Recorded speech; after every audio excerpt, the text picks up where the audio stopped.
Muy buenos días a todos, bienvenidos a este foro sobre la situación en Ucrania, la invasión rusa. Tenemos el honor de contar con la embajadora de Ucrania en México, a quien presentaré en unos segundos, y a nuestra amiga Beata Bonia, quien es ex embajadora de Polonia en México y una gran conocedora pues, de esa parte del mundo y de lo que está ocurriendo en la guerra. Vamos a comenzar con un video que nos ha preparado la delegación ucraniana y que iniciamos después nuestro diálogo. Por favor, si pueden proyectar el video.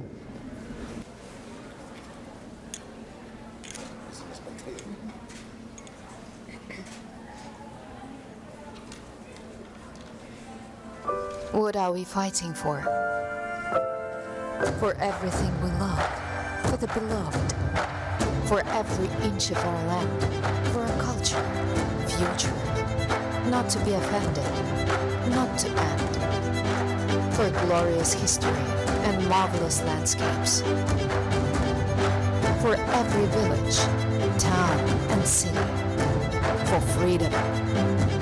This is Ukraine, brave and gifted, authentic and unique, large but integral, invaded but invincible, divided into regions but shared by one nation. This is our home. That's what we are fighting for.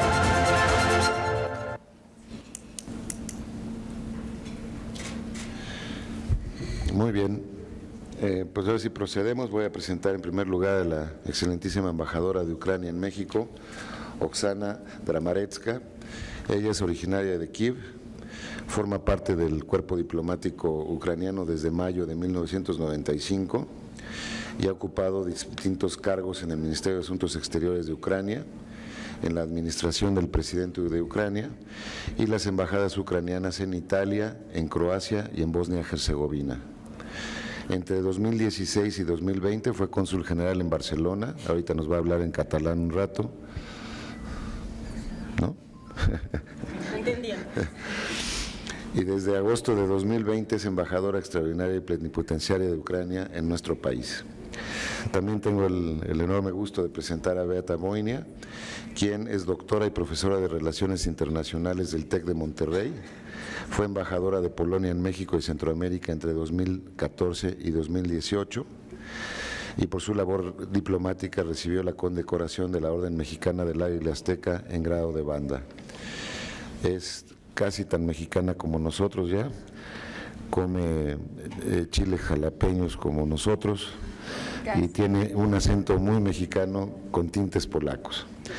Bueno, voy a proceder a dar lectura a una carta que nos ha enviado para esta sesión el ministro de Cultura de Ucrania. La leo y comenzamos el diálogo. En la traducción que nos envían del ucraniano, dice: estimado señor Raúl Padilla, presidente de la Feria Internacional del Libro de Guadalajara, estimados participantes y visitantes. Es un gran honor y placer para mí dirigirme a ustedes con motivo de la apertura de la Feria del Libro de Guadalajara de este año, el evento más grande de su tipo en el mundo de habla hispana. La Feria Internacional del Libro de Guadalajara es el evento más esperado cada año por cientos de editores, representantes de firmas de librería y agentes literarios y escritores del mundo de habla hispana. Destacados grupos editoriales de Europa, Estados Unidos y América Latina se preparan con anticipación para este evento que se realiza todos los años en la hermosa ciudad mexicana de Guadalajara. La feria de este año es especial para nosotros. Este año Ucrania está representada en la FIL por primera vez. Queremos que nuestra literatura, historia y cultura sean conocidos en el mundo de habla hispana, porque Ucrania tiene algo de qué enorgullecerse y algo que mostrar y contar al mundo. Por lo tanto, nos gustaría establecer contactos estrechos y fructíferos entre la FIL y la industria del libro de Ucrania. Me gustaría expresar mi más sincero agradecimiento a los organizadores del evento por invitar a Ucrania. Hoy, cuando Ucrania resiste la invasión rusa, cuando los invasores rusos intentan destruir nuestra cultura, quemando libros ucranianos en ciudades y pueblos ucranianos ocupados, destruyendo nuestros monumentos históricos milenarios, robando nuestros valores históricos de los museos y bibliotecas. Para nosotros es más importante que nunca su apoyo, el apoyo de todo el mundo civilizado. Es importante para nosotros sentir que nuestra lucha por la libertad, la independencia y la democracia se encuentran respuesta y apoyo en diferentes partes del mundo. Inspira y nos da fuerza para ir más allá, da fuerza para creer en la victoria y resistir al enemigo. Creemos en nuestra victoria, la victoria conjunta de la democracia sobre la dictadura, la libertad sobre la esclavitud, la victoria de la luz sobre las tinieblas, porque como dijo uno de los próceres mexicanos más famosos, Benito Juárez, aquel que no espera vencer ya está vencido. Atentamente, el ministro de Cultura y Política de Información de Ucrania, Oleksandr Tkachenko. Bueno, ese es el mensaje. Y ahora sí comenzamos, es la oportunidad de oro que tienen en su vida para aprender ucraniano, así es que aprovechenla muy bien. Embajadora, entiendo que tienes una presentación inicial que nos gustaría que nos compartieras para ir poniendo en escena, digamos, cuál es la situación y cómo la están viendo los ucranianos actualmente. Así es que muy bienvenida y adelante. Muchas gracias.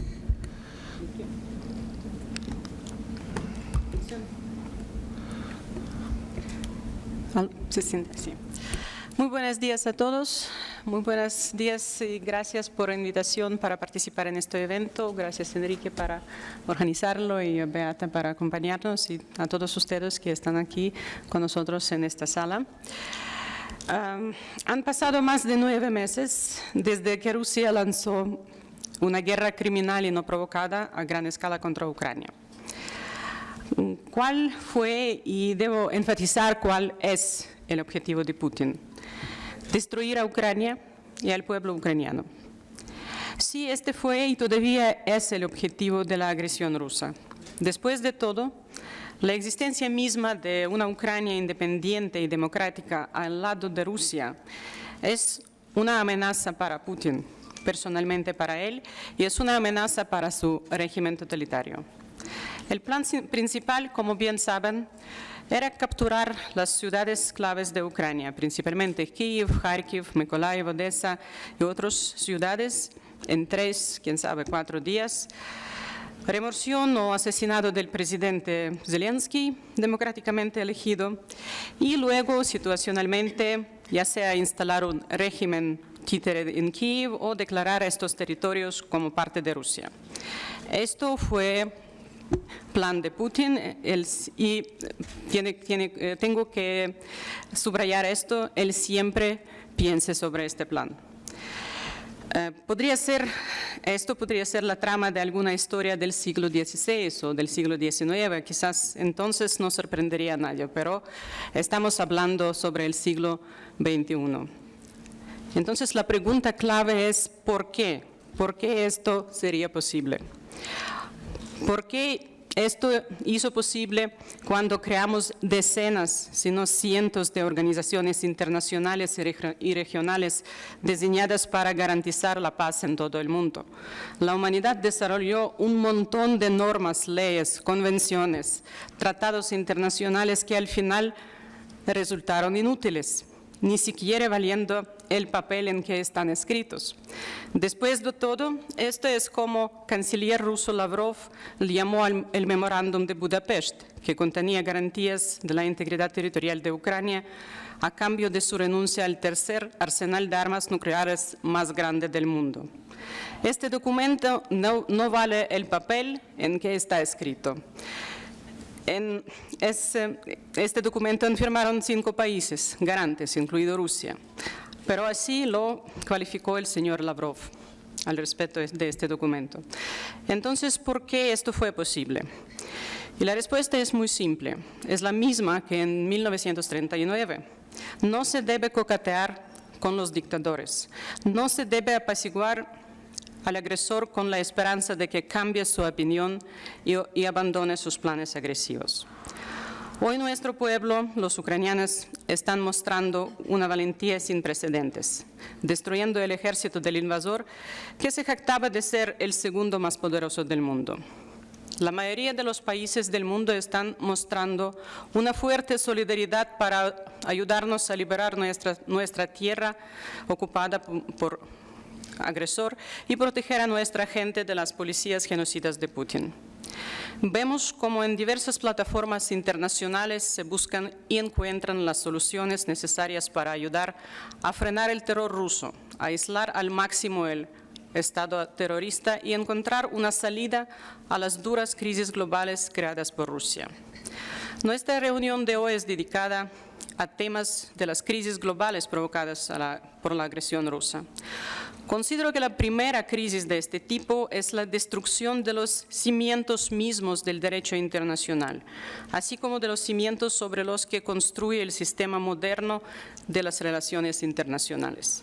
Todos vemos como un solo país, un miembro permanente del Consejo de Seguridad de la ONU, aunque aquí debemos hacer un comentario y hablar sobre si este país ocupa legítimamente este lugar en el Consejo de Seguridad, quién lo eligió allí y cuándo. Aquí, por cierto, se trata también de la corrosión del ordenamiento jurídico actual. Entonces, un país decidió remodelar el derecho internacional, la Carta de la ONU y el resto de los documentos básicos en los que se basan las relaciones internacionales modernas. Hoy vemos que todas estas estructuras y organizaciones están completamente inactivas y lo siento, inútiles. ¿Qué pueden hacer? Expresar preocupación, condenar, indignarse y ¿qué? ¿Detuvieron al agresor? Pues a la fecha ni siquiera existe un mecanismo para llevar ante la justicia al país agresor por el crimen de agresión.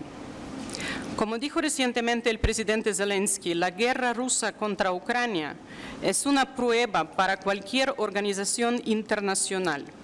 ¿Es relevante o no? ¿Es capaz de algo más que descubrir lo que está pasando o no? ¿Está presente en los que traen la paz o solo le importa cómo preservarse en sus oficinas y salones? Por lo tanto, hoy debemos admitir que necesitamos reformar instituciones internacionales claves, en primer lugar la ONU y en particular su Consejo de Seguridad. Todos ustedes saben qué terrible guerra está librando Rusia contra Ucrania. Todos ustedes saben cómo nosotros ucranianos queremos paz. Todos ustedes pudieron escuchar lo que tenemos que ofrecer para esto. La fórmula de paz de Ucrania es muy clara y cada uno de sus puntos ha sido elaborado minuciosamente. Seguridad radiológica y nuclear, seguridad alimenticia, seguridad energética, liberación de todos los presos y deportados, implementación de la Carta de la ONU y restauración de la integridad territorial de Ucrania y en orden mundial, retirada de las tropas rusas y cese de hostilidades, restauración de la justicia, antiecocidio, concretización del final de la guerra. Cada uno de estos puntos son decisiones específicas, lo que hay que hacer para la seguridad.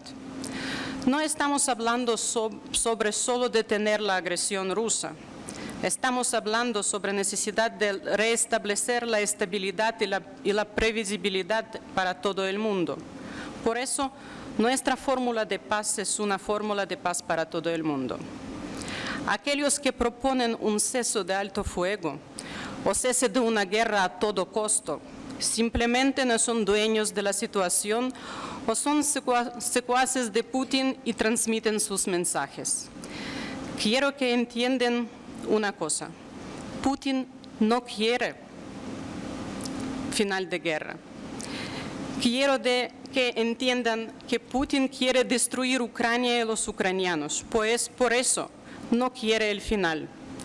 No puede vencer la resistencia de los ucranianos, no puede derrotar al ejército ucraniano en el campo de batalla. Y esto lo obliga a pedir a gritos negociaciones y la suspensión de las hostilidades. Presto atención a la palabra suspensión, porque él quiere ganar el tiempo y reagrupar sus fuerzas. Él quiere la paz solo en sus términos. Nosotros sabemos bien estos términos.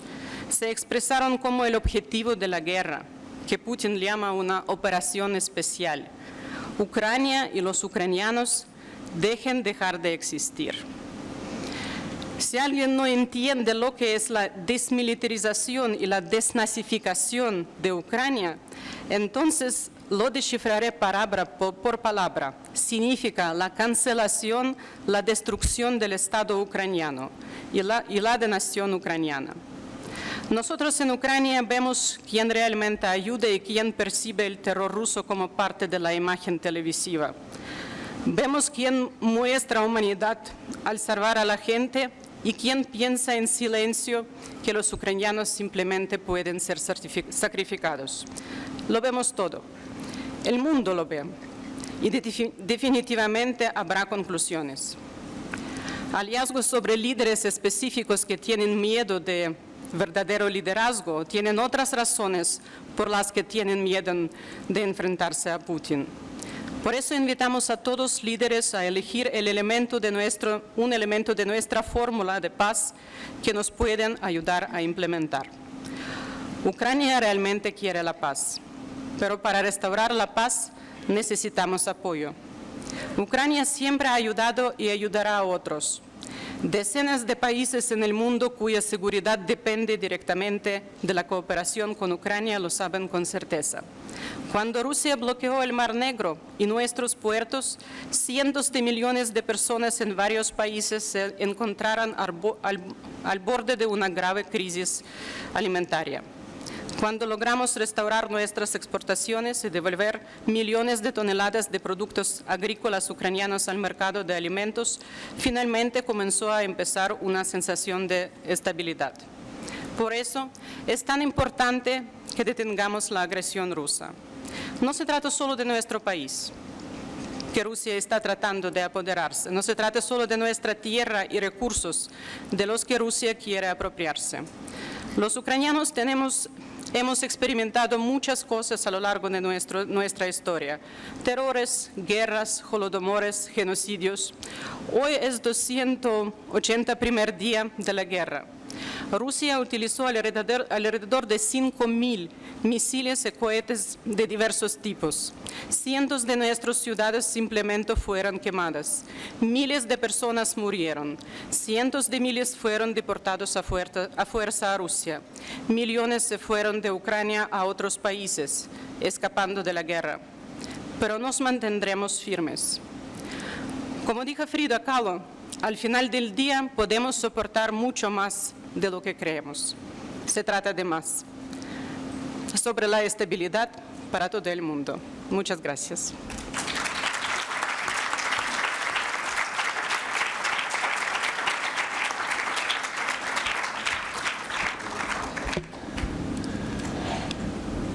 Muchísimas gracias, embajadora. Creo que abres una cantidad de temas muy importantes a lo largo de tu presentación. Iremos poco a poco desglosándolos. Y propongo que hagamos este ejercicio intelectual sobre 4 áreas. Uno, indagar más sobre las motivaciones de Rusia. Esta ha sido una de las guerras que, por lo menos en mi experiencia diplomática y leyendo la historia del mundo, de hecho, ha sido peor explicada. Es decir, cuál es la razón por la cual un país invade a otro. O han tenido un problema de comunicación muy pobre los rusos, o la explicación que han dado, a mí me parece francamente muy insuficiente. Tú señalabas hace un minuto que se trata de la destrucción, la eliminación de Ucrania, pero yo quisiera indagar, y ahora le voy a pasar la palabra a Beata sobre esto, cuáles son las motivaciones geopolíticas del Estado ruso para embarcarse en una guerra como no veíamos, pues de hecho, desde la Segunda Guerra Mundial. Ese sería un primer capítulo que me gustaría que exploráramos para entender, digamos, la motivación última o de fondo de Rusia. Un segundo capítulo que me gustaría tratar con ustedes es cómo salir del conflicto. Es un conflicto de alta peligrosidad, toda vez que no solamente Rusia tiene derecho de veto en la ONU, sino que tiene un armamento nuclear, quizá el más grande, el arsenal nuclear más grande del planeta. ¿Qué peligros entraña eso para la humanidad entera y el trabajo que está haciendo Ucrania como primera línea de defensa? Un tercer punto que me gustaría que analizáramos, si nos da tiempo, es el tema de las consecuencias globales que está teniendo este conflicto. Uno muy directo es, Ucrania es uno de los más grandes productores de granos en el planeta y estamos viendo que hay una inflación en casi todas las economías del mundo, en parte suscitada precisamente por la imposibilidad que tiene Ucrania para poder seguir exportando, sobre todo trigo, hacia sobre todo el continente africano que depende tanto de ustedes. Y por último, abrir el foro al público, porque creo que va a ser muy interesante para la embajadora de Ucrania en México recibir y percibir cómo el público mexicano, los jóvenes de México están observando este fenómeno, esta guerra tan absolutamente inusitada.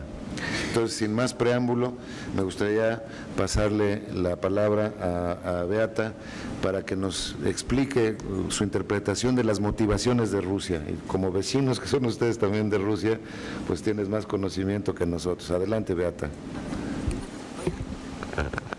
Buenos días, un gusto saludarles.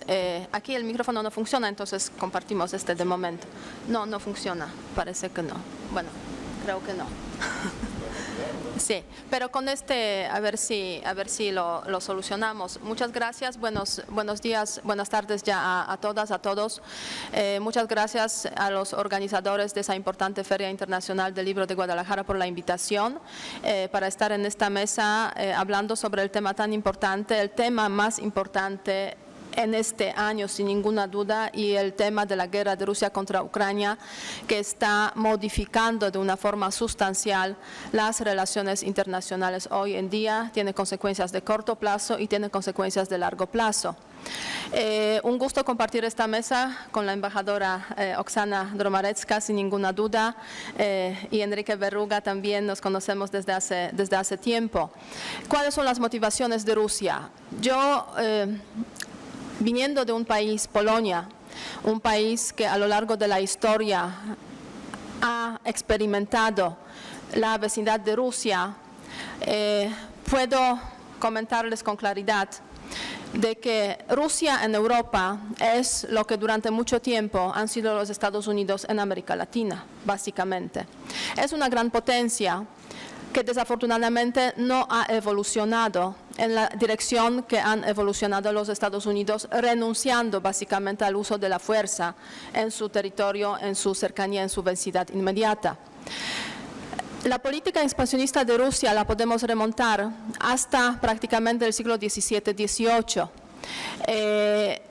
Era la política expansionista del imperio de los zares rusos, que ha continuado durante la Unión Soviética a través precisamente de esa construcción conocida como la Unión Soviética, que ha incluido en sus fronteras a varios territorios que en la época de entreguerras han intentado de alguna forma tener su propia independencia. Cuando cae la Unión Soviética, podemos decir, de alguna forma se abre una pequeña ventana de oportunidad para muchos países que o han formado parte de la Unión Soviética o han formado parte del Pacto de Varsovia. Es el caso de los países como Letonia, Estonia, Lituania, que muy rápido empezaron a escaparse de esa influencia de la Unión Soviética en su momento, del imperio de los zares con anterioridad. Es el caso de los países como Polonia, Hungría, República Checa, Eslovaquia, también Rumanía y Bulgaria, que formaban parte del Pacto de Varsovia, y muy rápido, en los años 90, han iniciado el proceso de reorientar su política exterior hacia el occidente. ¿Qué significaba eso en la práctica? Emprender el camino para tener garantías de que en el futuro Rusia nunca jamás podrá amenazar la soberanía y la independencia de estos países a través de las relaciones con la Alianza Atlántica, porque es la organización político-militar que garantiza la seguridad, y a través de la integración en la Unión Europea. Muchas veces por aquí, participando en diferentes debates, yo he escuchado los argumentos. Es que les obligaron desde el occidente. Pues nada más equivocado. Les puedo asegurar que a los polacos, a los húngaros, checos, eslovacos, letonos, estonianos, lituanos, nadie obligó a formar parte de la Unión Europea ni de la Alianza Atlántica. Esos países, esos pueblos han decidido entrar en esas organizaciones porque estas organizaciones dan lo que no ha dado nunca jamás la Unión Soviética a esos países. La seguridad y libertad de escoger en qué organizaciones se quiere participar y por otra parte, pues camino hacia cierto bienestar. Yo nací en la época comunista, igual que Oksana. Venimos de los años 70 más o menos, tiempos difíciles, tanto en la Unión Soviética, me imagino, y en esa parte que era la República Socialista Ucraniana, como en Polonia, un país en principio independiente, pero que formaba parte de este bloque comunista. Los años 70 eran tiempos difíciles porque teníamos que vivir al menos en Polonia con las cartillas de racionamiento, filas para comprar cualquier producto, zapatos, ya ni hablar de televisión, lavadoras, radios, etcétera, etcétera. Entonces, como digo, cuando cae la Unión Soviética, se abre una ventana de oportunidad a los países de Europa Central y Oriental. Hay varios que lo aprovechan muy rápido y sí logran sumarse a la Alianza Atlántica, logran sumarse a la Unión Europea. Hay otros que desafortunadamente no lo hacen tan rápido. Entre ellos se encuentra Ucrania, se encuentra Georgia, los países, Moldova también, los países en los cuales la transición democrática no ha sido tan rápida y no ha sido tan clara como lo ha sido en los países precisamente de Europa Central y Oriental. Esos países optan por, cuando se dan cuenta realmente de que la Federación Rusa tampoco les ofrece un camino de desarrollo, un camino de cambio, optan por dirigirse hacia la Unión Europea, hacia la Alianza Atlántica. Pero la Federación Rusa ya ha cambiado, ya se cerró esa ventana de oportunidad que se abrió a la caída de la Unión Soviética y con la llegada al poder del presidente Putin ha empezado una política de recuperación de lo perdido desde la perspectiva obviamente de la Federación Rusa. Y es aquí, a partir de principios del siglo XXI, cuando la Federación Rusa inicia con la política de recuperar lo perdido usando diferentes herramientas. Son herramientas políticas, son herramientas económicas, son también las herramientas militares que hemos visto ya en el año 2008 cuando la Federación Rusa decide atacar Georgia apoyando por ahí los movimientos independistas y de hecho hay una corta guerra en agosto de 2008 entre la Federación Rusa y Georgia. 2014 es cuando precisamente tenemos la situación de la anexión de la península de Crimea en Ucrania a raíz precisamente de los movimientos que se han desarrollado en Ucrania en protesta contra el presidente ucraniano que no quiso básicamente firmar el acuerdo de asociación entre Ucrania y la Unión Europea que se ha negociado con anterioridad. Entonces sí, Rusia en un momento determinado empieza a usar las herramientas militares para básicamente doblegar a los países vecinos que no quieren estar más con Rusia, en términos tanto de política interior como de política exterior. Y esa política de Putin es una política cuidadosa, calculada, de largo tiempo, inicia básicamente a principios del siglo XXI, pero también va midiendo cómo va a reaccionar el Occidente frente a esa política, digamos, de controlar la vecindad, incluso usando las herramientas militares. En el caso de Georgia no pasó nada, entonces Putin da un paso más, que es el caso de Ucrania, ocupación de Crimea, tampoco pasó gran cosa, el Occidente reaccionó obviamente con críticas, incluso con sanciones, pero sanciones relativamente pequeñas frente a un país, Rusia, pues relativamente grande y con capacidad de resistencia. Y eso pues obviamente le alienta a Putin a seguir llegando a 24 de febrero 2022, cuando se da precisamente la invasión al país como tal, la invasión rusa contra Ucrania, con el objetivo de fundamentalmente ocupar rápidamente el país, sino todo el territorio en términos efectivos, al menos la capital, y básicamente pues cambiar el gobierno. Desde ahí 281 días han pasado y efectivamente los resultados los vemos en el terreno, en el campo de batalla, que es obviamente, uno de los frentes más importantes en esa guerra de Rusia contra Ucrania, porque de ese frente depende realmente si los rusos se quedarán o no se quedarán en el territorio de Ucrania. A lo largo de esos 281 días hemos visto una evolución muy importante en cuanto a las capacidades de las Fuerzas Armadas rusas, que no han sido básicamente aptas para realizar su plan inicial, su escenario ideal, o sea, realmente ocupar Ucrania y derrocar al gobierno del presidente Zelensky, por una parte, y a raíz de eso, pues sustancialmente la retirada de las Fuerzas Armadas rusas y su concentración en la parte oriental y parte sur de Ucrania.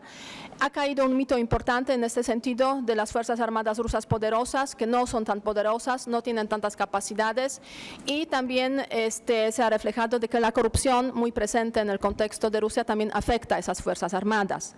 Ahora bien, es interesante ver precisamente cómo esa ambición de Rusia, esa política expansionista de Rusia, que la podemos trazar hasta el pasado relativamente remoto, sigue existiendo hoy en día en la Federación Rusa. ¿Por qué es así? Porque realmente cuando cae la Unión Soviética, la transición que se da en este país no es una transición verdadera, no es una transición profunda, no es una transición que afecta realmente a las élites del poder de la Federación, de la Unión Soviética, que después se transforma en la Federación Rusa. ¿Quién se queda en el gobierno en la Federación Rusa?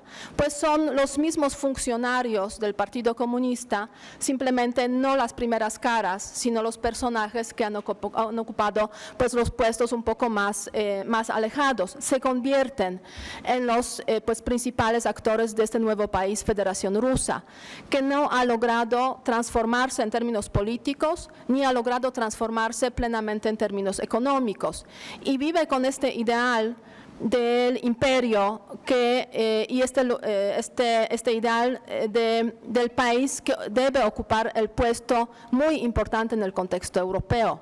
Rusia, a lo largo de esos 30 años que han pasado desde la caída de la Unión Soviética, ha evolucionado en una dirección totalmente opuesta a cómo ha ido evolucionando Europa, el resto de Europa.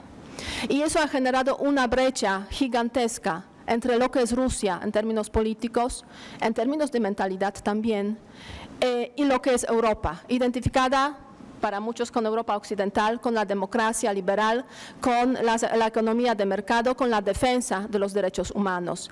Y esa brecha ha ido creciendo a tal punto que ha llegado en esos momentos precisamente a generar un choque fuerte a raíz de la guerra de Rusia contra Ucrania, porque Europa básicamente no puede aceptar esa invasión, porque esa invasión va en contra de los principios del derecho internacional, sí es cierto, pero también de los fundamentos sobre los cuales se han construido los países europeos que durante décadas, siglos, han sido escenario de guerras. Y una guerra más en este contexto es una guerra precisamente contra todos esos principios que hoy en día son básicos para el funcionamiento bastante pacífico, hay que reconocerlo, de Europa, hasta la guerra de Rusia contra Ucrania, hasta el caso de Georgia, hasta el caso de Crimea, prácticamente no hubo guerras en Europa. La excepción era la situación en los Balcanes en los años 90 a raíz de la desintegración de Yugoslavia. Pero en principio Europa se ha construido como un continente pacífico incluso durante la Guerra Fría.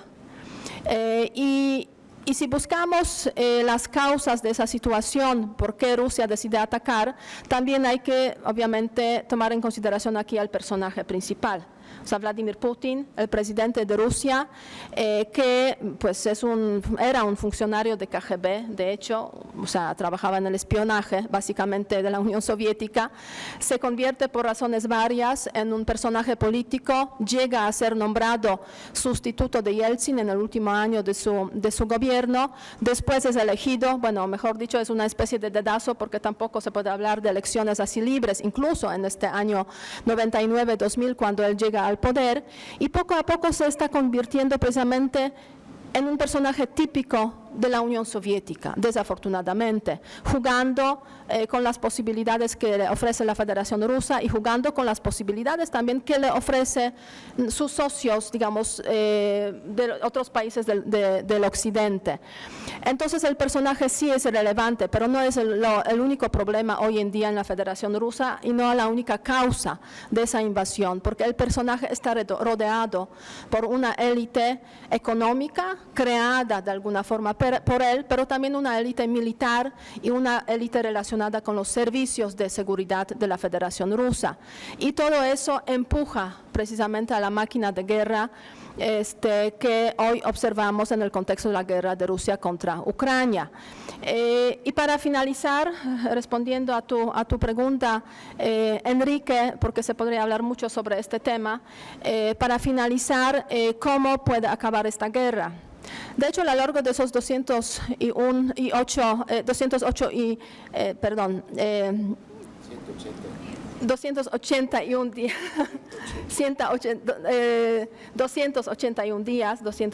días de guerra, casi 10 meses, hemos visto, se puede decir, 4 escenarios posibles sobre esta guerra. El primero, que ya no se cumplió ni se cumplirá, el escenario que asumía Rusia al atacar Ucrania, escenario de ocupación territorial rápida de Ucrania y cambio del gobierno, derrocamiento del gobierno del presidente Zelensky y establecimiento de un gobierno prorruso.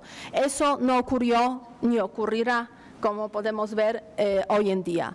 El segundo escenario es el escenario, yo diría, más deseado por muchos que estamos observando esta guerra y viviendo esta guerra, es la retirada total de las Fuerzas Armadas rusas del territorio de Ucrania. ¿Cuándo sería posible este escenario? Probablemente con la desaparición de Putin. Cambio del gobierno en la Federación Rusa, sin ninguna duda, facilitaría pues una negociación, una retirada. En esos momentos, obviamente es difícil prever hasta cuál es la probabilidad de este escenario. No parece muy alta en ese momento, pero es un escenario que se podría dar en algunas circunstancias favorables. El tercer escenario es el escenario que vivimos hoy en día. Es la ocupación parcial del territorio de Ucrania en su parte oriental y negociaciones o congelación del conflicto a mediano o largo plazo. Y es lo que estamos viendo hoy en día, tanto en el campo de batalla, porque sí sigue ocupada parte de Ucrania Oriental, sobre todo Lugansk y Donetsk, y obviamente Crimea desde el año 2014, y los ucranianos han logrado, en su contraofensiva que inició en septiembre, han logrado recuperar pues, partes importantes del territorio, sobre todo las ciudades Kharkov, Kherson, que han sido ocupadas en su momento, sobre todo Kherson, y están luchando para avanzar, para disminuir esa ocupación rusa. Si se podrá lograr negociación real en ese contexto, podemos regresar en breve sobre este tema, pero no quisiera terminar eso sin mencionar el cuarto escenario, que en ese momento parece muy poco probable, afortunadamente, pero que nos inquietaba mucho durante todo ese tiempo. La transformación de la guerra de Rusia contra Ucrania en una guerra entre Rusia y los países de la Alianza Atlántica. Con la posibilidad, obviamente, del uso de armas nucleares, sobre todo de carácter táctico, o eventualmente el ataque desde Rusia hacia alguno de los países de la OTAN. Me da la sensación de que en esos momentos ese escenario ha ido disminuyendo bastante a raíz de varios factores. En primer lugar, la OTAN no quiere la guerra contra Rusia. Si lo quisiera, podría aprovechar el argumento del misil de producción rusa que cayó hace poco en Polonia. Podría decir, sí, nos atacaron, podría mentir, vecinos atacaron, y meterse en guerra contra Rusia. Pero en el occidente a nadie le interesa la guerra, a nadie le interesa que esa guerra de dos países se convierta en una guerra de más países. Y el tema del arma nuclear, de las armas nucleares, la amenaza de Putin, pues a cada rato, pues por ahí hemos escuchado discursos de Putin mencionando que puede usar todo el tipo de armamento, incluyendo el armamento nuclear, para conseguir los objetivos de la guerra. Pero me da la sensación de que con las declaraciones desde China y desde India, y el desacuerdo de esos países, sobre todo de sus líderes Xi Jinping o Narendra Modi, sobre la posibilidad de que Putin usara armas nucleares, ha generado cierto retroceso de Putin en ese ámbito. Entonces estamos con el escenario 3, la ocupación parcial del territorio de Ucrania por Rusia, y ahora una gran pregunta: ¿cuánto tiempo tardará? ¿Y cómo acabará en ese contexto esa invasión rusa? No, pues qué recorrido más impresionante acabas de hacer. Yo creo que desde Pedro el Grande hasta nuestros días. Me parece que has tocado prácticamente todos los elementos y te felicito realmente por esta presentación. Añadiría uno que quizá está faltando, nada más. Después de la caída del muro de Berlín se empezó a configurar una arquitectura internacional muy distinta a la que existía. Pasamos del bipolarismo al hegemonismo de Estados Unidos, la hyperpuissance, como le decían los franceses, a una suerte de triángulo del poder que se dio en los últimos 10 o 12 años entre China, Estados Unidos y Rusia. De esos tres países, el país que tiene más debilidad económica y tecnológica es Rusia, y financiera también.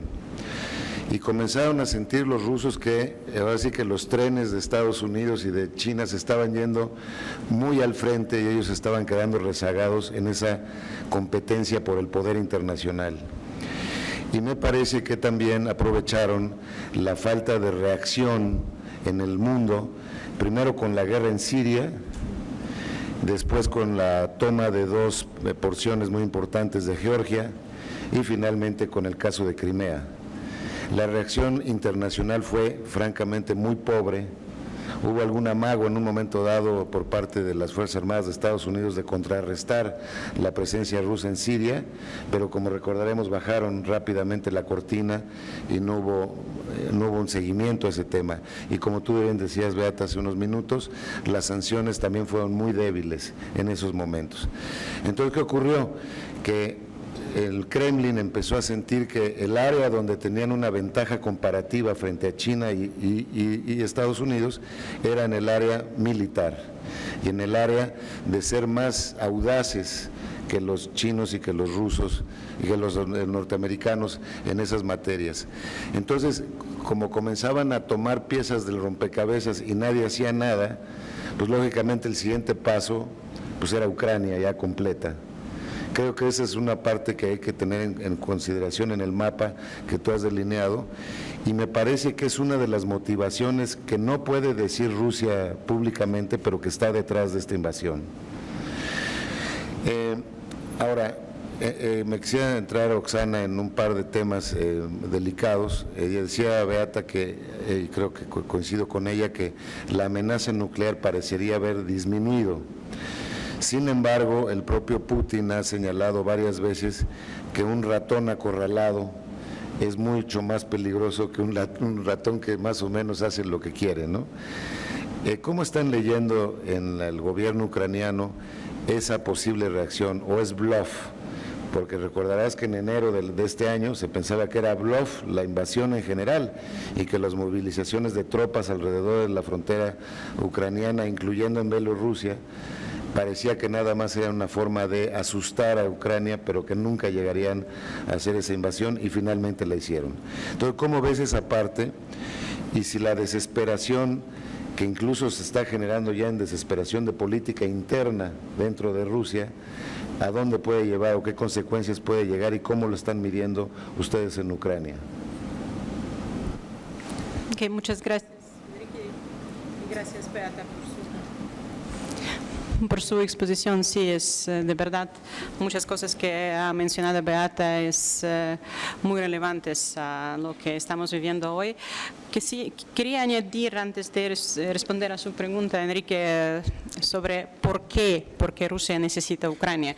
De verdad no pensamos que Rusia es un país más grande, uno de más grandes, si no más grande por territorio en el mundo. No queremos, ¿verdad?, que quiere 200 kilómetros más. Pues ocupando un parte de territorio de Ucrania, Rusia quiere más territorios. No, territorios no, Rusia no quiere. Además, durante estos 8 años ocupando Donetsk y Lugansk, ¿qué pasó allí? ¿Qué pasó en Crimea? Es devastación completa. Los territorios de Donetsk y Lugansk fueron bastante desarrollados y bastante prósperos antes de ocupación rusa. Durante estos 8 años, bajo ocupación rusa, no han hecho ningún rublo, han invertido en estos territorios, incluida Crimea, porque estos territorios, Crimea, por ejemplo, está bloqueada.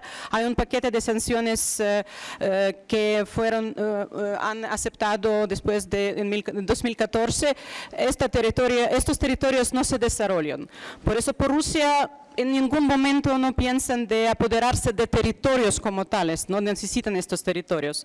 La cuestión es siempre, de una parte geopolítica y de otra parte quieren apoderarse de toda Ucrania y necesitan toda Ucrania. De una parte necesitan Ucrania porque Ucrania, Rusia y Kazajistán fue 80% de toda la capacidad de ex Unión Soviética. Económicamente fue 80%. Porque Ucrania tiene más desarrollado el sector agrícola, más desarrollado el sector de la producción industrial y necesitan, bien, en estos términos tampoco lo necesitan, pero quería mencionar esto, que económicamente estas 3 repúblicas fueron 80% de toda la capacidad económica de ex Unión Soviética.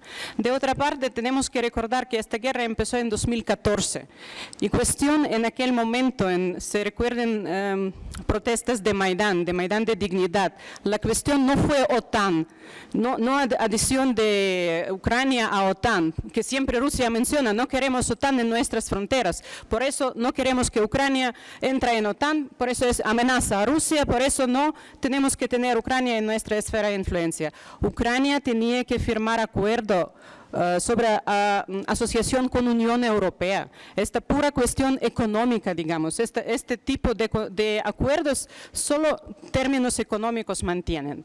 Y esto fue porque Rusia inició esta situación después de Maidán, porque aquí es un punto decisivo. Si Ucrania entra en la Unión Europea, en aquel entonces no hablábamos sobre adhesión a la Unión Europea, solamente asociación, y este fue un punto crucial para Rusia.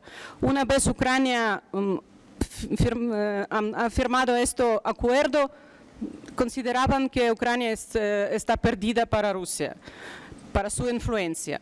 Y otra cosa, por ejemplo, Beata, has mencionado esta paralela entre Estados Unidos y América Latina. Sí, claro, es un país enorme con en siglos anteriores, con sus intereses expansionistas, pero últimos siglos, Estados Unidos es un país democrático. Rusia, Unión Soviética, nunca lo fue. Rusia actual es como Corea del Norte. Es la cuestión por qué ucranianos no queremos vivir en este mundo ruso tal llamado. No queremos vivir en estas condiciones porque hemos experimentado 60 años de esta unión con Rusia y con otros, viviendo en un país que se llamaba Unión Soviética. Aquí en América Latina hay muchas, no lo sé, ideas sobre Unión Soviética, cómo fue un mundo, no sé, pero nosotros sabemos perfectamente cómo fue vivir en Unión Soviética, cuando no puedes salir del país, cuando tienes que hacer colas para comprar el pan o otras cosas, no lo sé. Esto sabemos muy bien. Y por eso es otra cosa y otras ideas ucranianos. ¿Por qué ucranianos? Los rusos en efecto no entienden por qué ucranianos no quieren vivir con nosotros, por qué no quieren vivir en nuestro mundo ruso, por qué no queremos vivir en este mundo totalitario, este mundo tipo Corea del Norte. queremos vivir en el mundo democrático como Unión Europea. Pues esto es la respuesta. ¿Por qué? Porque ucranianos no queremos vivir en este mundo con rusos y rusos no entienden eso. La mayoría, 80% de rusos votan por Putin, apoyan su guerra y no entienden de verdad qué está pasando y por qué ucranianos no quieren vivir con nosotros. Pero sobre este tema de uso de armas nucleares, claro que ahora puede ser, después de invasión de 24 de febrero, sí que pueden usarlo. Claramente la gente tiene miedo, sí, claro que ucranianos tienen miedo de pueden usarlo. Pero no tenemos otra opción, tenemos que luchar y tenemos que liberar nuestros territorios. Es la única opción que nos queda. Han ocupado desde 2014, 24 de febrero han ocupado, no, en efecto incluido Crimea, han ocupado 20% del territorio. En estos últimos meses, empezando del septiembre, hemos liberado 50% de estos territorios ocupados, 50%. Pues este ejército, supuestamente segundo más grande ejército del mundo, simplemente no existe, porque el nivel de corrupción en Rusia, incluido en el ejército, es enorme. Pues se han visto estas fotografías después de ocupación de territorio de región de Kiev, en Irpin, Bucha, estas largas filas de tanques. Pueden ver estos tanques empezando de Segunda Guerra Mundial, todos tipos de tanques. Y siempre reportan Putin. Putin es un personaje que no usa internet, que vive en su búnker y solamente vive reportes que le dan.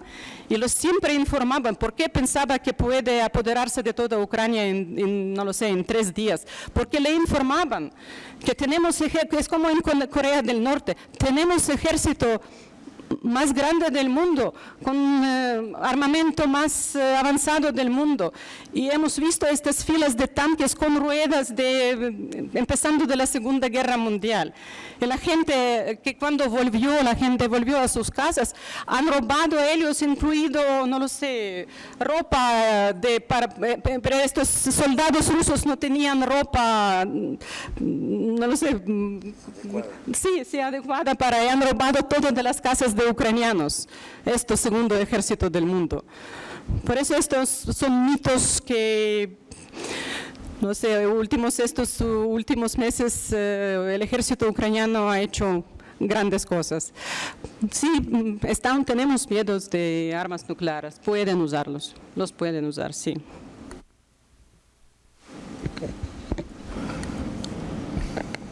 Sí, el terror nuclear se convierte en un factor de la guerra, porque efectivamente el amenazar nuclearmente a Ucrania pues sería pedirles un ultimátum, ¿verdad? Lo cual me parece que es importantísimo, porque de hecho Rusia no es la única potencia nuclear. Si los países que no somos nucleares, como México o como es el caso de Ucrania, vamos a ceder en todo ante cualquier amenaza nuclear, pues se va a hacer un mundo de 4 o 5 países en el planeta que tengan esa capacidad de amenazar y se acabó. Entonces me parece muy importante lo que está ocurriendo en Ucrania como ejemplo y como precedente para la humanidad en cuanto a cómo detener a las potencias nucleares, cuando el armamento nuclear fue creado como un disuasivo. Siempre fue un arma disuasiva, no fue un arma ofensiva. Desde que lo crearon, bueno, fuera del caso de la Segunda Guerra Mundial en Japón, desde entonces ha sido un arma disuasiva, no un arma ofensiva.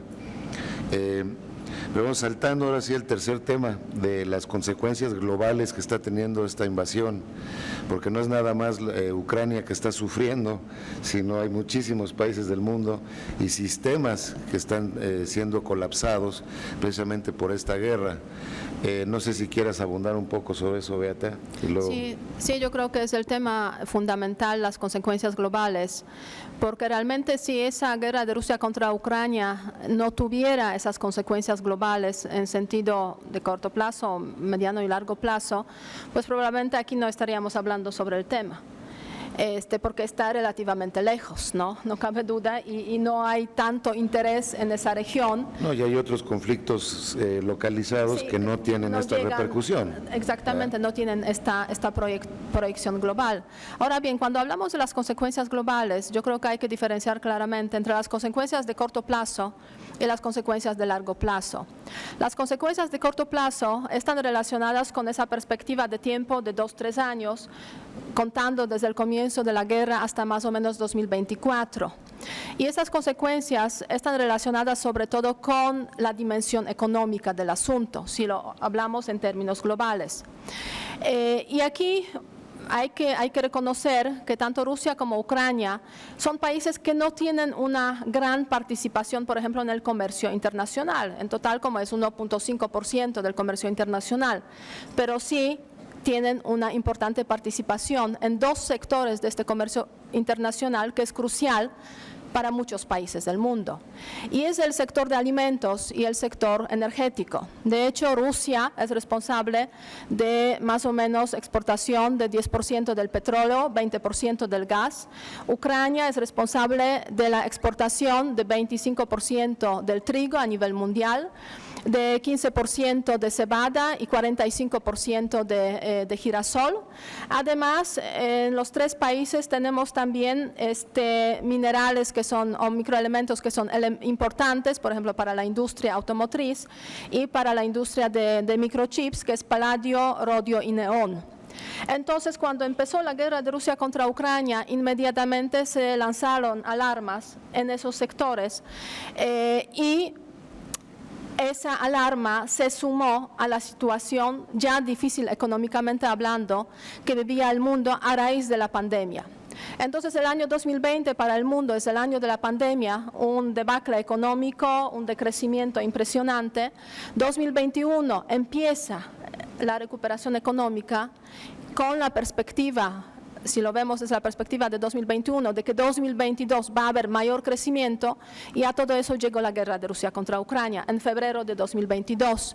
¿Qué significa eso en la práctica? Ajustes a la baja en el crecimiento económico de prácticamente todas las regiones del mundo, todos los países del mundo.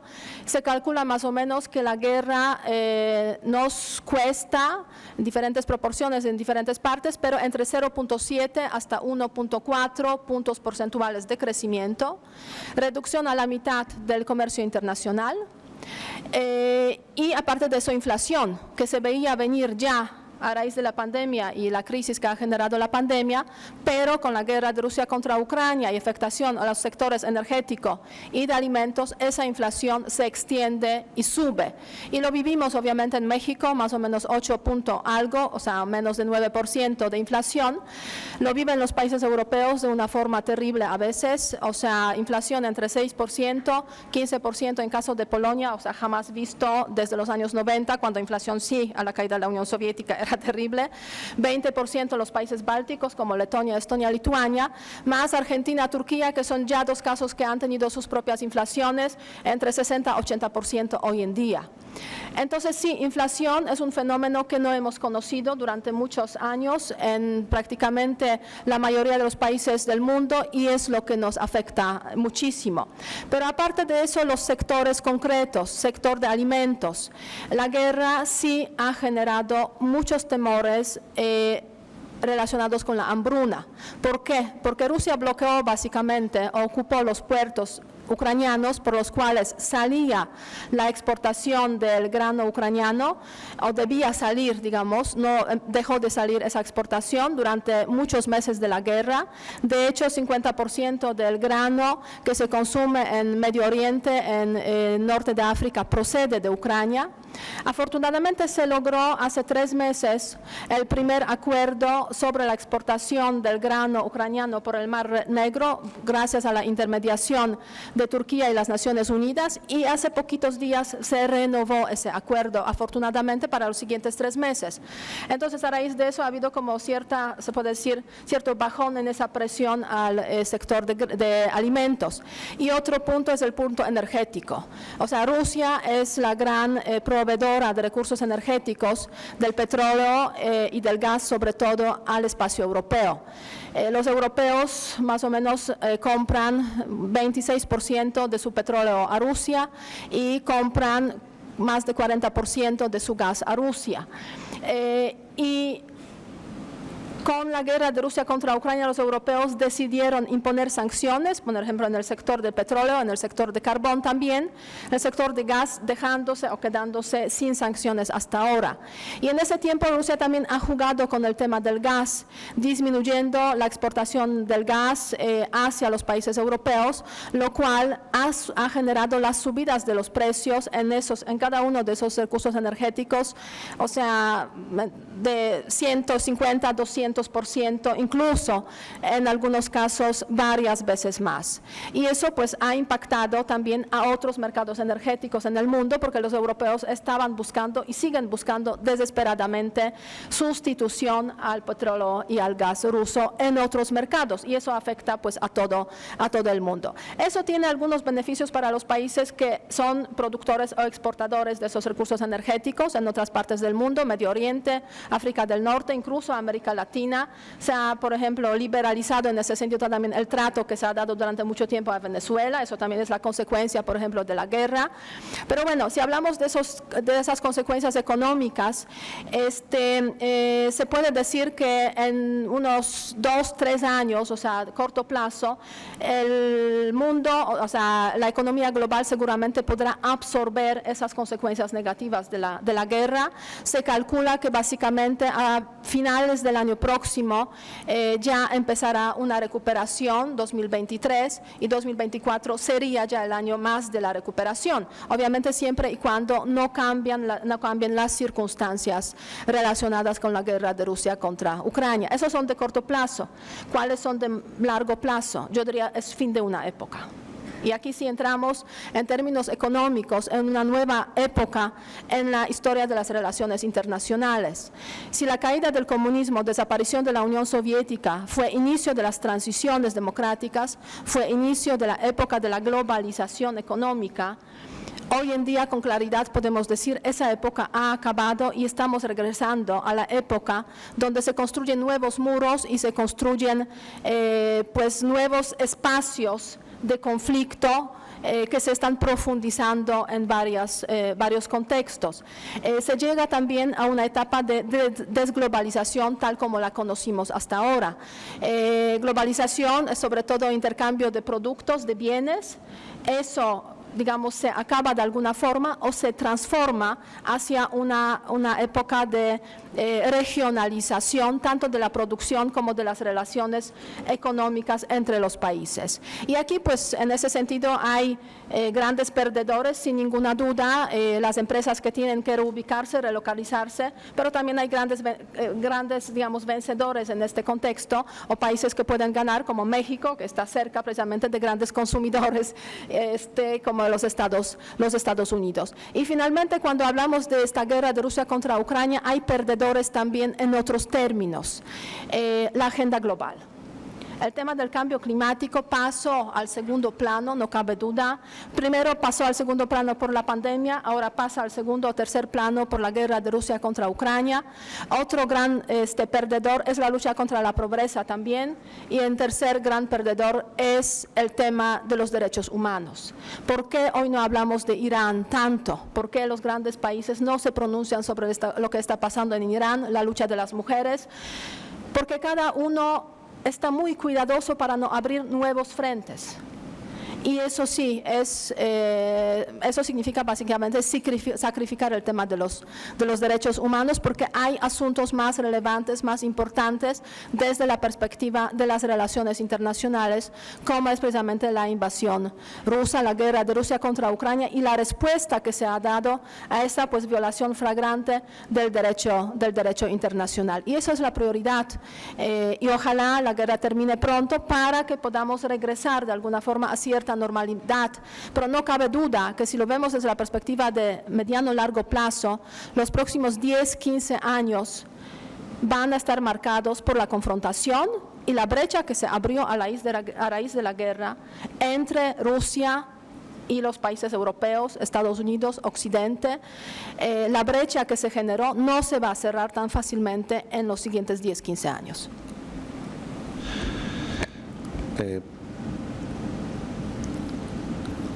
Fantástico otra vez. Te faltó nomás una, que es la reforma de la ONU.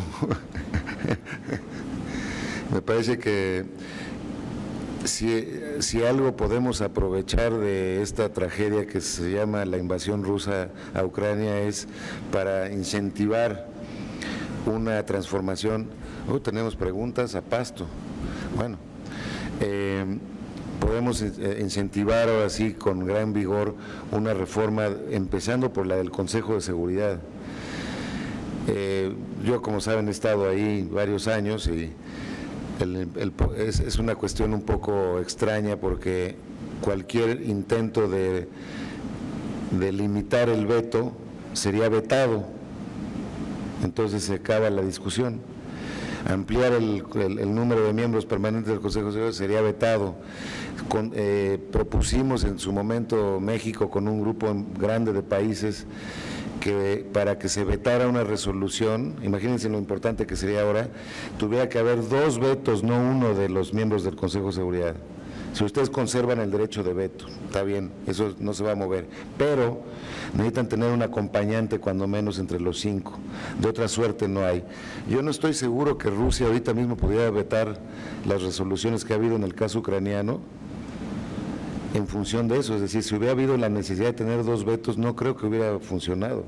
No creo que China hubiera vetado estas resoluciones, porque para China la integridad territorial es tan importante como para cualquier otro país, pero para ellos es fundamental por la política de una sola China, etcétera.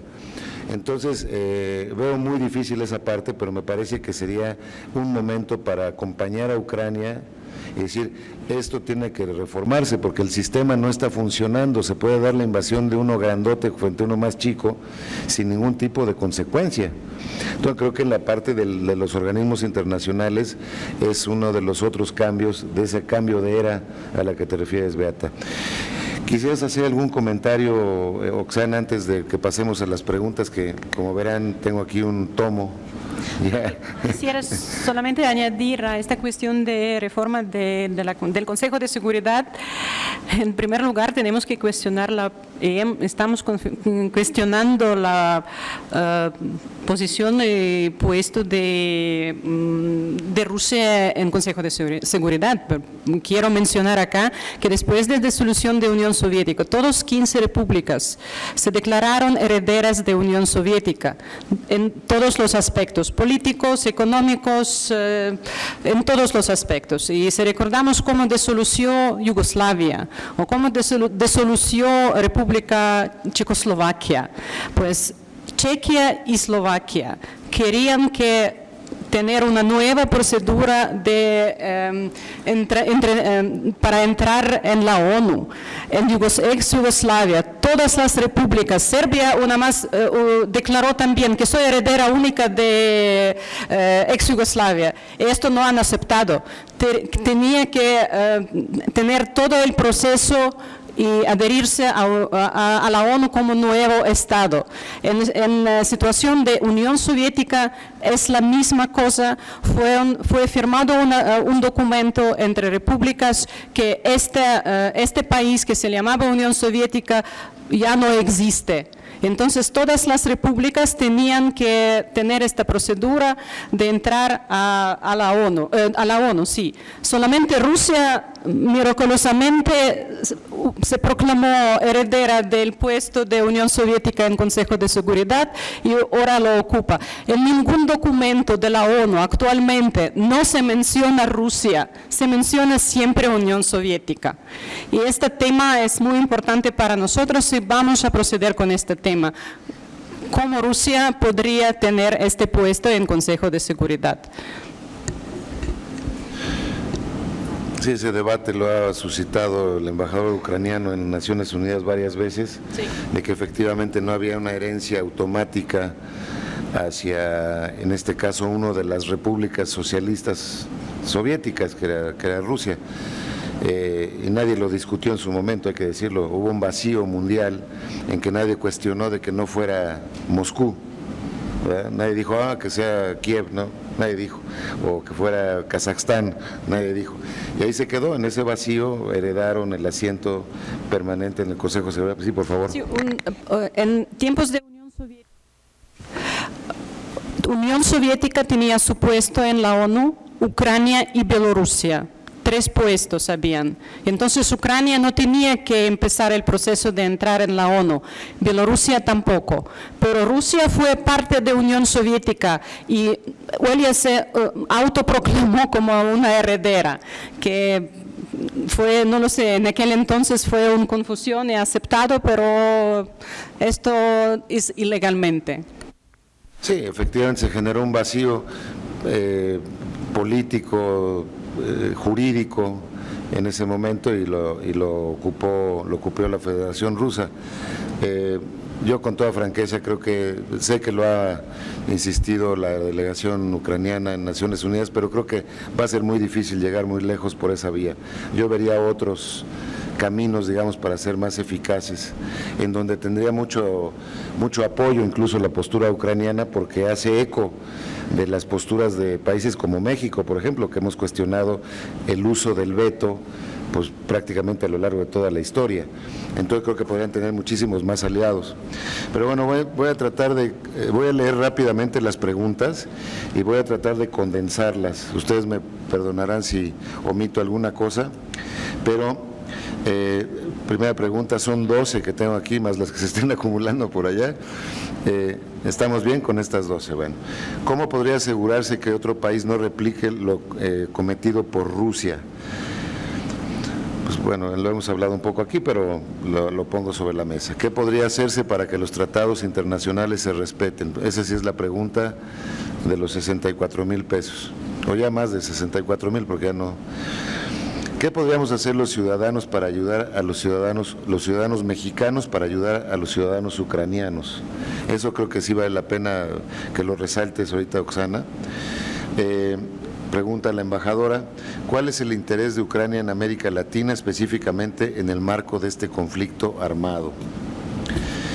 ¿Qué papel juega la difusión internacional de la cultura ucraniana en esta guerra?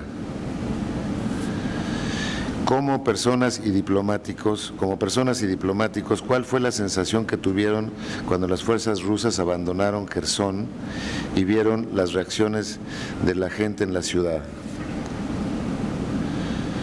¿Qué tan factible es el escenario en el cual se recuperen las relaciones diplomáticas entre Rusia y Ucrania? ¿Cómo se siente superar las expectativas de su rendimiento como nación en la guerra? Pues yo creo como cuando le ganó Arabia Saudita a Argentina, ¿no? Más o menos. Pero ella nos tendrá que decir, obviamente. Ya le ganó Marruecos hoy también a Bélgica, entonces creo que esta es la cosa, las posibilidades de que gane Ucrania cada vez son más altas. ¿Por qué precisamente en este momento decide Rusia realizar este ataque armado? ¿Cree que el actual presidente ucraniano y tal vez su falta de experiencia militar fue visualizado por Rusia como una oportunidad para realizar el ataque? Creo que eso vale la pena también. ¿Cree que Putin podría ser un Hitler para Ucrania? Ya lo es. Es cosa de darle tiempo, ¿no? Pero, ¿por qué Rusia quiere destruir a Ucrania? Pues creo que ese es precisamente el corazón de lo que hemos estado hablando. A reserva que quieras añadir algo. ¿Cuál es la solución que Ucrania propone para que su cultura y población se recupere de esta terrible agresión? ¿Por qué la ONU no interviene? Porque la ONU somos todos y Rusia es una parte de la ONU, pero con poderes especiales. Esa está más o menos fácil de responder. ¿Cuál es su opinión sobre el territorio en disputa? Me supongo que hablan del Donetsk, ¿no? Del Donbass.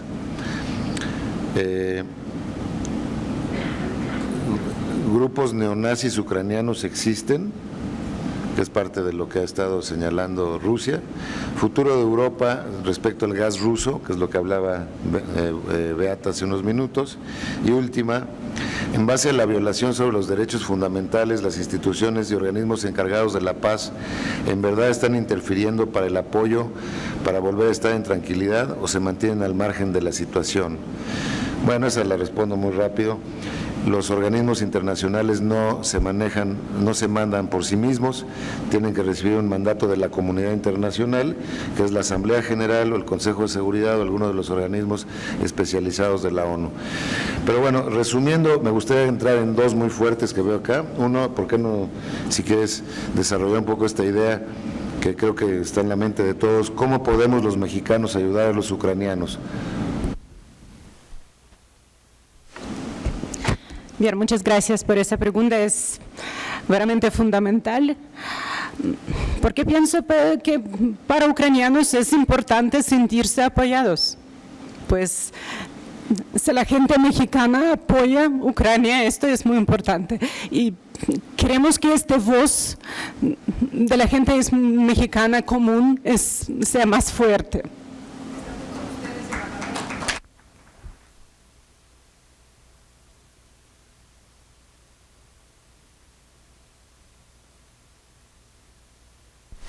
Y un poquito más allá de la voz, ¿qué otro tipo de alternativas visualizan desde la Embajada Ucraniana, del Ministerio de Relaciones de Ucrania? ¿En qué podemos apoyar los mexicanos a nuestros hermanos ucranianos?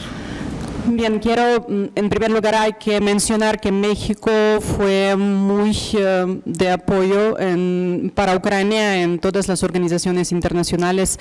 México estos 2 años tenía lugar en Consejo de Seguridad y durante todos estos años México votó a favor de resoluciones más importantes para Ucrania.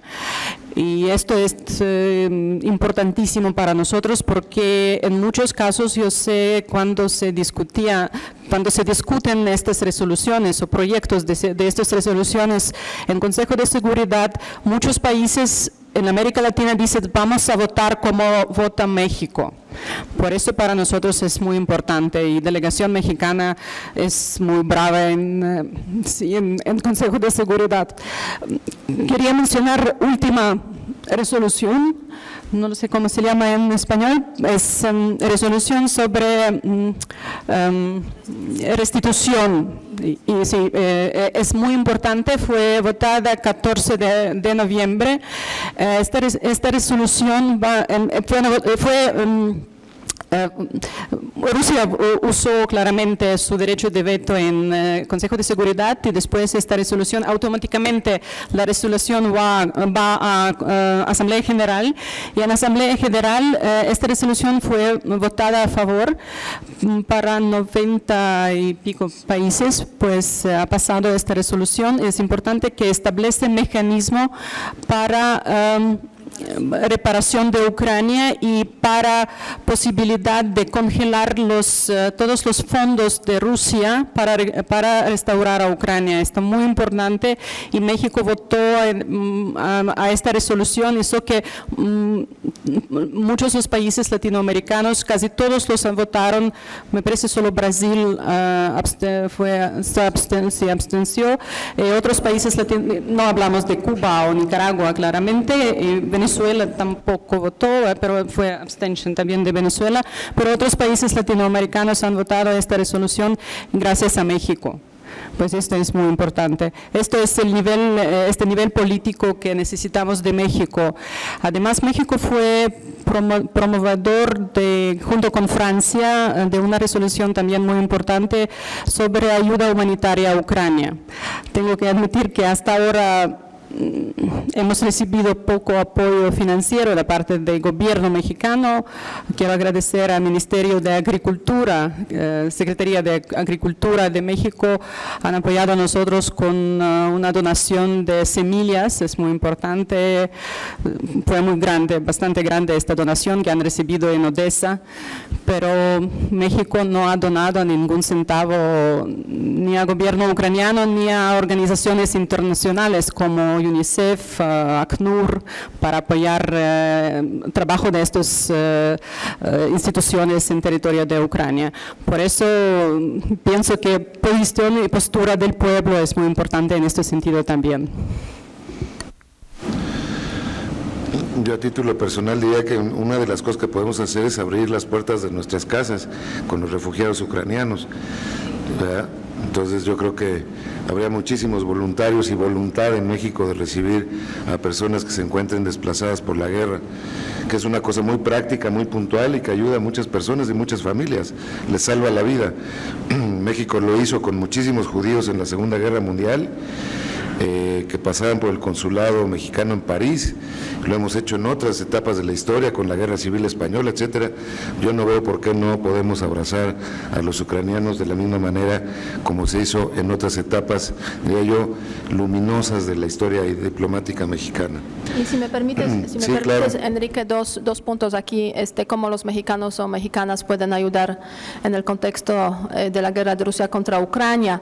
Yo creo que sí, efectivamente, no ha habido respuesta del gobierno mexicano en sentido de enviar ayuda humanitaria, o sea, casi no ha habido nada ahí, pero sí ha habido actividad en ese sentido de algunos mexicanos, mexicanas, procedentes de algunas organizaciones de sociedad civil, que sí incluso se han dirigido hacia la frontera entre Polonia y Ucrania, han estado muy presentes ahí en el contexto de ayuda a los refugiados ucranianos en diferentes momentos de la guerra, y ha habido también una ayuda humanitaria organizada por organizaciones de sociedad civil, sobre todo relacionadas con los judíos mexicanos, ¿no? Eso sí, hemos visto, y yo creo que esos esquemas pues se pueden multiplicar desde México, porque sí, Ucrania es un país que sí, efectivamente necesita mucho dinero, se calcula más o menos de 3 a 5 mil millones de dólares al mes, para que el gobierno y el país pudiera funcionar. ¿Por qué? Porque mucha gente perdió trabajo, o sea, no hay actividad económica en varias zonas, varios lugares del país, y la gente no tiene de qué vivir. Entonces sí, hay organizaciones internacionales que proveen ayuda, pero también hay mucha actividad de organizaciones de sociedad civil ucranianas pequeñas que están muy presentes en el terreno y que necesitan que les apoyen, ¿no? Entonces hacer ese tipo de hermanamientos entre organizaciones de sociedad civil mexicana y las pequeñas organizaciones de ayuda precisamente en Ucrania, que pues están formadas por los ucranianos, las ucranianas, sería yo creo que de mucha utilidad. Y hay otro campo que me parece muy relevante, hablar del tema, pero hablar del tema de forma consciente y con los datos verdaderos. La lucha contra la desinformación, luchar contra la desinformación me parece crucial aquí en México, en todos los países de América Latina, donde sí la desinformación es muy fuerte, y a raíz de eso la verdad es que los canales, no voy a decir de información porque no son de información, canales de desinformación financiados por el gobierno ruso, que es Russia Today, que es Sputnik, han hecho un daño impresionante en esa región y siguen haciendo este daño. Y en ese contexto sí, saber analizar, saber diferenciar cuál es la verdad, porque la verdad sí existe. Muchas veces escuchamos en muchos debates, no es que hay que dar la perspectiva del otro, es que no sabemos cuál es la verdad porque estamos lejos. Sí sabemos la verdad, si sabemos analizar bien la información, contrastar diferentes fuentes de información y sacar realmente pues los datos, tal como son los datos y no la manipulación. Entonces, luchar contra la desinformación les ayudará también no solamente para entender mejor lo que es la guerra de Rusia contra Ucrania, sino también entender mejor el mundo. Y yo creo que ese es el gran reto aquí en ese contexto. Sí, es un reto enorme, no nada más en el tema de la guerra con Ucrania, toda la cuestión de los fake news, lo que se le llama ahora la infodemia, ¿no? Se le está empezando a llamar, porque sí hay una especie como de enfermedad de la información, que ya es muy difícil saber, discernir la verdad hoy día. Pero bueno, creo que te dejamos la última palabra, Oksana, y un pequeño cierre de mi parte para agradecer, si gustas. Sí, de verdad quería agradecer a Enrique, a Beata y a todos ustedes para este evento. Es, como ha dicho Beata, es importante de difundir la verdad. Pues es importante que la gente entienda de qué se trata, qué realmente pasa en Ucrania. Y, por ejemplo, fue para nosotros muy importante la visita, fue en julio de este año, de un grupo de diputados mexicanos a Ucrania. Cuando ellos volvieron acá, han dado un montón de entrevistas para la prensa mexicana, y para mí pareció que esto fue muy importante para la gente que entienda qué está pasando realmente en Ucrania. Pues su apoyo es importante. Pues muchas gracias. Gracias a su presencia.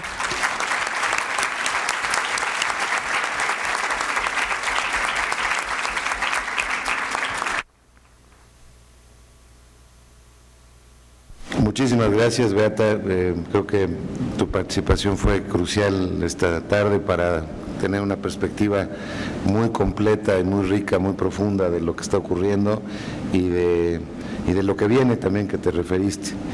Y Oksana, pues creo que el día de hoy es una muestra de la solidaridad que existe con tu país, con el pueblo ucraniano, el rechazo de los mexicanos a las invasiones.